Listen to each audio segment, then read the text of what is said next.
Hello, my name is Yuhao. Thanks for joining my CLA2 assignment presentation. I'm a master's student of the software engineering concept course for this 2021 summer semester. Today, I'd like to share with you some topics and engineering concepts I've learned from this course. Here's a list of the course learning outcomes covered in our syllabus. This is also known as CLOs. In the course, it covers many essential topics about the software development process, such as software development life cycles, agile development methods, effective communication and problem-solving skills, as well as project planning and management process, which also involves system considerations like dependability and system security. Let's take a look at the next page. So here is software topics involved in the course. First, we have the description of the two most popular development methods, namely waterfall and agile. Moreover, the course introduces basic concepts about software architecture design and DevOps automation for testing and deployment. In this week's class, Professor Black raised a provoking question about system design thinking, which includes two aspects, system engineering and quality management. In the later section of the presentation, I'd like to spend a few minutes to discuss about this. Here we can see the two most popular development methods. On the left is waterfall, right is agile. So the waterfall method is probably the most straightforward way that we can develop a software, as it models the design process as a sequential production line and divides the development process into 5 stages, namely requirement, design, implementation, testing, and maintenance. On the other hand, the agile methods tries to develop a framework that is more flexible to adapt to the always changing demands for business products. It enables some tolerance to learn from the mistake while doing the development in order to create a tighter feedback loop between the developer and the business, the user and the customer, so that the product can be delivered to the customer at a much faster speed. The advantage of using the waterfall methods is that it's more trustworthy, and usually the software developed in these methods are of good quality and have a predictable performance. On the other hand, the agile provides the flexibility and competitive edge for delivering the software faster. Okay, so let's go to the next page. This covers the software design and quality aspect. So usually to develop efficiently and faster, some application framework are proposed to meet the common needs and requirements of software development. Probably the most widely used application frameworks are web application framework that support the construction of dynamic websites like personal blogs and online purchase website like Amazon. The architecture of this web application framework is usually based on the model view controller pattern, also known as MVC. On the left side of the figure, you can see uh, the architecture of this design pattern. The MVC pattern was proposed that allows multiple presentation of an object and separates the styles interaction between each presentation. As we can see, the system architecture can be illustrated by some graphical diagram. In the current slides, you can see that the special language called UML, Universal Modeling Language, is a simple and standard way to describe an object-oriented system, which can help to visualize the design and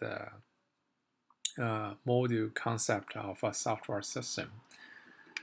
On the right-hand side, you can see like in the middle of the system, those are the core components. Usually these parts need to be designed with very reliable performance. But on the outside, there are some configurable application components and specialized application components. Those parts are usually change a lot with the customer requirements.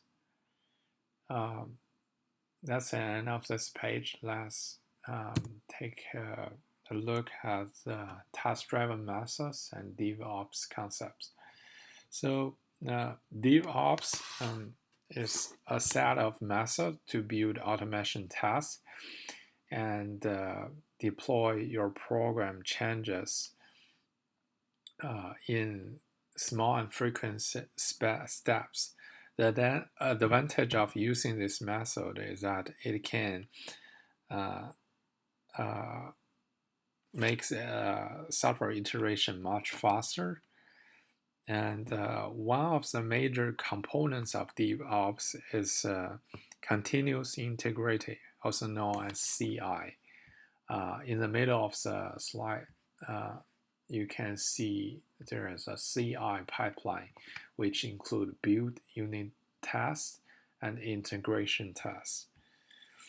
As the developers usually commit their code to a shared repository from day to day, each of the commit activity would trigger an automated work task on the continuous integrated server, so that the system will inform the developer whenever there is a problem or issues when the developer trying to merge their code into the repository, so that the repository can be changed and evolved with very small changes. So there won't be a huge amount of code changes pending in case there is a challenge for merging a lot of changes to the system. Similar to the continuous integrity, continuous delivery, known as CD, can be used to automate the process of system integration and the software release process.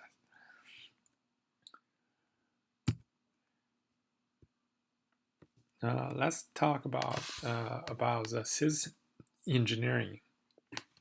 Actually, the software we developed in our daily work is usually just a very small part of the overall system. In practice, the complex business usually requires a large number of different subsystems to work together to finish the job.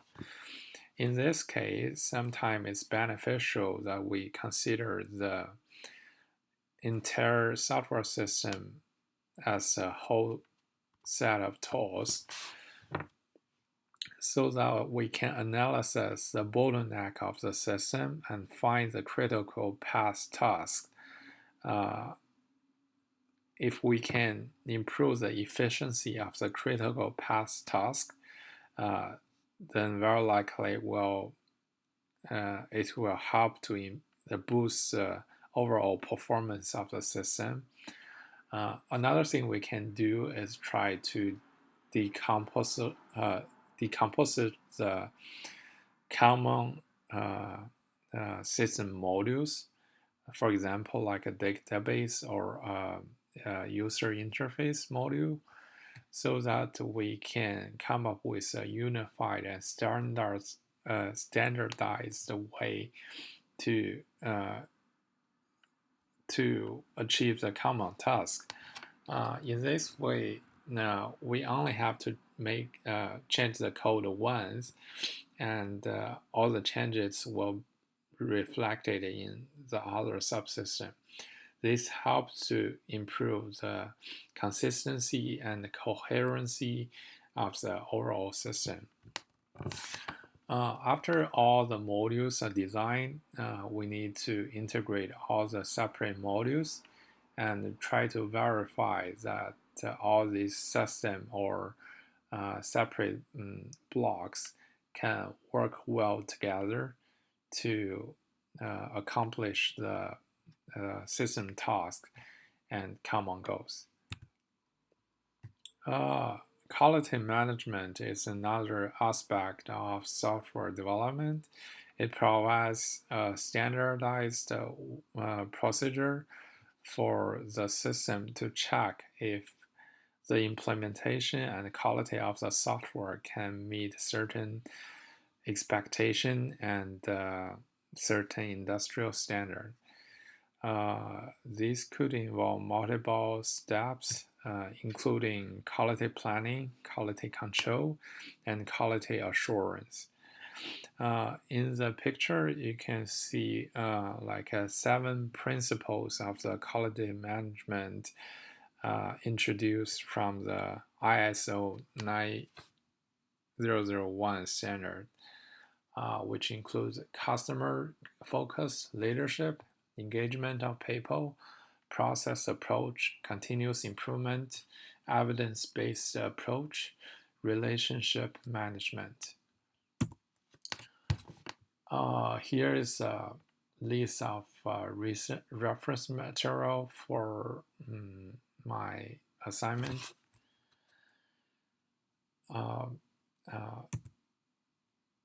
Thanks very much for watching. I'd like to conclude my presentation with a quote from the previous CEO of Apple, Steve Jobs.